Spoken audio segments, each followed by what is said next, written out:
প্রিয় ছাত্রছাত্রী, আবারও চলে এসেছি আরেকটি টেস্ট পেপারের ভিডিও নিয়ে। আজ আমরা আলোচনা করব WHA ইন্টার স্কুল টেস্ট 5।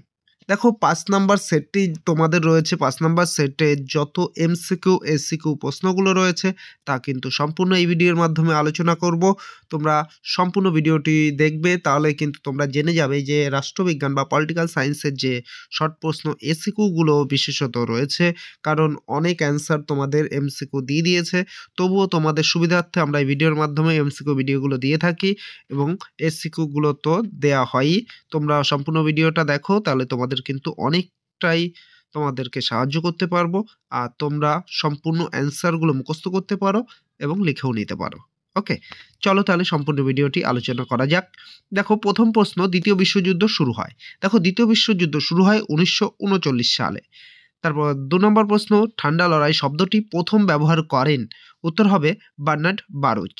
তারপর 3 নম্বর প্রশ্ন, ওয়ার্স চুক্তি গঠিত হয় যে দেশের উদ্যোগে। উত্তরটি হবে সোভিয়েত ইউনিয়ন। 4 নম্বর প্রশ্ন, the making of foreign policy গ্রন্থের লেখক। উত্তর হবে মর্গেন থাও। দেখো, 5 নম্বর প্রশ্ন, ভারত পাক সিমলা চুক্তি স্বাক্ষরিত হয়েছিল 1972 সালে। তারপরে 6 নম্বর প্রশ্ন, সার্কের রূপকার ছিলেন জিয়াউর রহমান। 7 নম্বর প্রশ্ন, সম্মিলিত জাতিপুঞ্জের সনদের ধারার সংখ্যা 111টি। 8 নম্বর প্রশ্ন, নিরাপত্তা পরিষদের মোট সদস্য সংখ্যা। উত্তরটি হবে 15টি রাষ্ট্র বা 15 জন সদস্য। তারপর তোমাদের রয়েছে 9 নম্বর প্রশ্ন, সম্মিলিত জাতিপুঞ্জের অধ্যয়ন সভা বলা হয় সাধারণ সভাকে। তারপর 10 নম্বর প্রশ্ন, সম্মিলিত জাতিপুঞ্জের মহাসচিব নিরাপত্তা পরিষদের সুপারিশ অনুসারে বা এর দ্বারা নির্বাচিত হন সাধারণ সভা। ওকে, তাহলে এবার 10 নম্বর প্রশ্ন তোমাদের গেল। 11 নম্বর প্রশ্ন দেখো, তোমাদের রয়েছে একক পরিচালকের উদাহরণ। একক পরিচালকের উদাহরণ একটি। উত্তর হবে তোমাদের একক পরিচালকের উদাহরণ হবে মার্কিন যুক্তরাষ্ট্রের রাষ্ট্রপতি। দেখো, এই জায়গাটায় ভুল করা আছে, ব্রিটেনের রাজারানী করা রয়েছে, এটা হবে মার্কিন যুক্তরাষ্ট্রের রাষ্ট্রপতি। ওকে, তারপরের প্রশ্ন রয়েছে তোমাদের 12 নম্বর প্রশ্ন, উত্তরাধিকার সূত্রে মনোনীত শাসক দেখা যায়। দেখো, উত্তরটি হবে গ্রেট ব্রিটেনে বা রাজারানীটা এখানকার। ওকে, যেটা আগের টাইপ হয়ে গেছে। পরের প্রশ্ন তোমাদের 13 নম্বর, এক কক্ষ বাদের সমর্থক হলেন। উত্তর হবে ল্যাস্কি। এবং 14 নম্বর প্রশ্ন, এক কক্ষ বিশিষ্ট আইনসভা আছে এমন একটি রাষ্ট্রের নাম। উত্তর চীন। পরের প্রশ্ন রয়েছে তোমাদের 15 নম্বর, ব্রিটিশ পার্লামেন্টের নিম্ন কক্ষের নাম। উত্তর হবে কমন্স সভা। তারপর 16 নম্বর প্রশ্ন, আইনসভার উচ্চ কক্ষের সর্বোচ্চ আপিল আদালত হিসেবে কাজ করে। উত্তর ব্রিটেনে। 17 নম্বর প্রশ্ন, রাষ্ট্রপতির পদপ্রার্থীর ন্যূনতম বয়স হতে হবে 35 বছরের ঊর্ধ্বে। তারপর তোমাদের প্রশ্ন 18 নম্বর প্রশ্ন, কেন্দ্রীয় মন্ত্রিসভার নেতা হলেন। উত্তর প্রধানমন্ত্রী। তারপরে তোমাদের 19 নম্বর প্রশ্ন, রাজ্যসভার সদস্যদের মেয়াদ হলো। উত্তর 6 বছর। তারপর 20 নম্বর প্রশ্ন, রাষ্ট্রপতি কর্তৃক লোকসভার মনোনীত সদস্য সংখ্যা। উত্তর 2 জন। দেখো, তারপরের প্রশ্ন 21 নম্বর প্রশ্ন, পশ্চিমবঙ্গের পঞ্চায়েত আইন প্রণীত হয় 1973 খ্রিস্টাব্দে। তারপর 22 নম্বর প্রশ্ন, পশ্চিমবঙ্গে প্রথম পঞ্চায়েত নির্বাচন অনুষ্ঠিত হয় 1978 খ্রিস্টাব্দে। 23 নম্বর প্রশ্ন, পশ্চিমবঙ্গে ন্যায় পঞ্চায়েত ব্যবস্থা প্রতিষ্ঠিত হয়। তখন ন্যায় পঞ্চায়েত কিন্তু এখনো প্রতিষ্ঠিত হয়নি।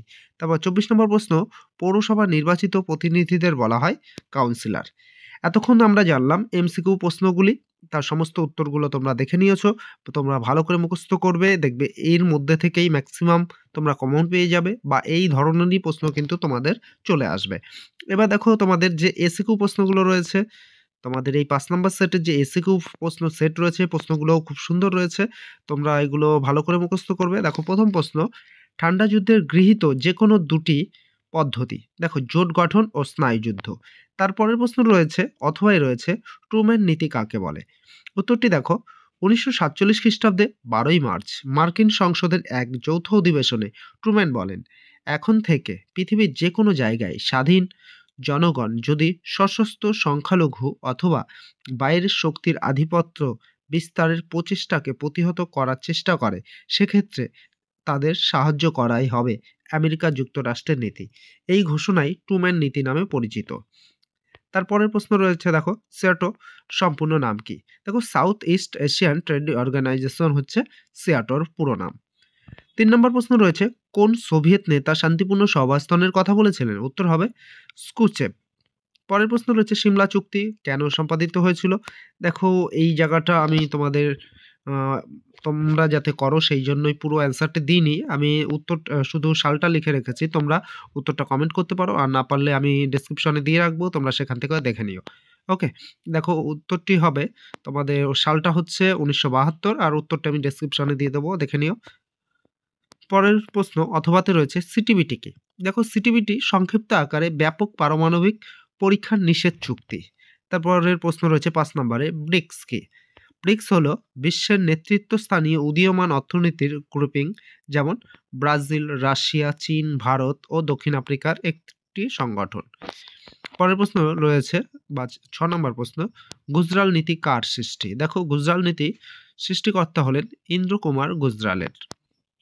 8 নম্বর প্রশ্ন, সাধারণ সভায় প্রতিনিধি সদস্য রাষ্ট্র কতজন প্রতিনিধি পাঠাতে পারেন?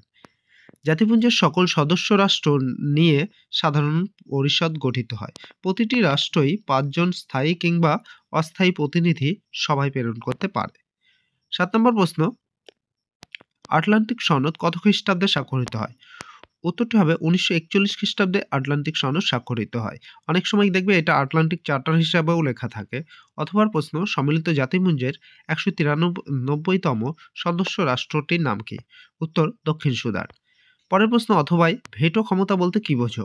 উত্তরটি লেখো, সম্মিলিত জাতিপুঞ্জের উপস্থাপিত যে কোনো প্রস্তাবকে নাকচ করার ক্ষমতাকেই ভেটো ক্ষমতা বলে। এই ক্ষমতা কেবলমাত্র নিরাপত্তা পরিষদের স্থায়ী সদস্যদেরই আছে। তারপরে 9 নম্বর প্রশ্ন, নিরাপত্তা পরিষদের ভেটো প্রদানের ক্ষমতা আছে এমন দুটি রাষ্ট্রের নাম। দেখো 5টা যে স্থায়ী সদস্য আছে তাদেরই কিন্তু ভেটোর ক্ষমতা রয়েছে, তার মধ্যে যে কোনো এখানে দুটো নাম লিখতে বলেছে, তোমরা মার্কিন যুক্তরাষ্ট্র ও রাশিয়া লিখে দিতে পারো। অথবা প্রশ্ন, অর্থনৈতিক ও সামাজিক পরিষদের মোট সদস্য সংখ্যা কত? উত্তর 54। দেখো পরের প্রশ্ন রয়েছে, ইউনেস্কো কি? দেখো ইউনেস্কো বা জাতিসংঘের বিশেষায়িত সংস্থা যা শিক্ষা, বিজ্ঞান এবং সংস্কৃতির আন্তর্জাতিক সহযোগিতার প্রচার করে। পরের প্রশ্ন রয়েছে, নাম সর্বোচ্চ শাসক ও প্রকৃত শাসকের মধ্যে পার্থক্য। দেখো নাম সর্বোচ্চ শাসক সরকারের প্রধান নয়, তাই রাষ্ট্রের প্রধান বলে বিবেচিত হয় না, তাই এদের দায়িত্ব কম কিন্তু সম্মান ও মর্যাদা অনেক বেশি। এবার দেখো প্রকৃত শাসক প্রতিনিধিরা সরকারের প্রধান হিসেবে কাজকর্ম সম্পাদন করে থাকে বলে এদের দায়িত্ব ও কর্তৃত্ব এবং নাম সর্বোচ্চ শাসনের তুলনায় অনেক বেশি। এবার দেখো অথবা প্রশ্ন রয়েছে, আমলাতন্ত্রের যে কোনো দুটি কার্যাবলী উল্লেখ করো। দেখো আমলাদের নীতি নির্ধারক তৈরি করার কারক হিসেবে আখ্যা দেওয়া হয় এবং ঐতিহাসিকভাবে আমলারা সরকারের বিভিন্ন প্রতিষ্ঠানের কর্মকাণ্ড নিয়ন্ত্রণ ও পরিচালনা করে, যারা জনগণের ভোট দ্বারা নির্বাচিত নন, এবং বর্তমানে সময়ে আমলাদের মাধ্যমে বিভিন্ন দেশের সরকারের বিভিন্ন কর্মকাণ্ডের বড় একটি অংশ পরিচালিত হয়। তোমাদের পরের 12 নম্বর প্রশ্ন, অর্পিত ক্ষমতা প্রসূত আইন বলতে কি বোঝো? উত্তরটি দেখো, আইনসভার ক্ষমতা বৃদ্ধি পাওয়ায় আইনের পুঙ্খানুপুঙ্খ বিষয়গুলি নির্ধারণের ভার আইনসভা শাসন বিভাগের হাতে অর্পণ করে। শাসন বিভাগ প্রণীত এইরূপ আইনকেই অর্পিত ক্ষমতা প্রসূত আইন বলে। 13 নম্বর প্রশ্ন, ভারত রাষ্ট্রের সাংবিধানিক প্রধানকে? উত্তর, ভারতের রাষ্ট্রে সাংবিধানিক প্রধান হলেন রাষ্ট্রপতি। পরের প্রশ্ন রয়েছে, অথবা ভারতীয় সংবিধানের 356 নং ধারায় কি বলা আছে? উত্তরটি দেখো, ভারতীয় সংবিধানের 356 নং ধারা অনুযায়ী কোনো রাজ্য সরকার সাংবিধানিক শর্ত অনুসারে রাজ্য শাসনে অসমর্থ হলে কেন্দ্রীয় সরকার সেই রাজ্য সরকারকে বরখাস্ত করে রাজ্যের প্রশাসনিক ব্যবস্থা নিজের হাতে তুলে নিতে পারে। এরপর প্রশাসনিক শাসনভার অর্পিত হয় কেন্দ্রীয় সরকার নিয়োজিত রাজ্যপালের মাধ্যমে। তোমাদের রয়েছে 14 নম্বর প্রশ্ন, রাষ্ট্রপতি তার পদত্যাগপত্র কার কাছে পেশ করেন? উত্তরটি হবে উপরাষ্ট্রপতির কাছে।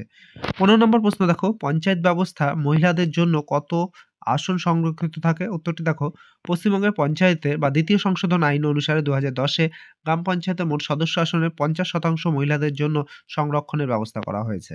16 নম্বর প্রশ্ন, গ্রাম পঞ্চায়েত সভায় কে সভাপতিত্ব করেন? উত্তর, গ্রাম সভায় অধিবেশনে সভাপতিত্ব করেন সংশ্লিষ্ট গ্রাম পঞ্চায়েতের প্রধান বা উপপ্রধান। অথবা প্রশ্ন, গ্রাম সংসদ কাকে বলে? দেখো প্রত্যেক গ্রাম পঞ্চায়েতের নির্বাচিত কেন্দ্রে সব ভোটারদের নিয়ে গঠিত গঠিত সংস্থাই হলো গ্রাম সংসদ। আশা করি ভিডিওটি তোমাদের সকলের ভালো লেগেছে। আর ভালো লেগে থাকলে অবশ্যই ভিডিওটি একটি লাইক করে দিও।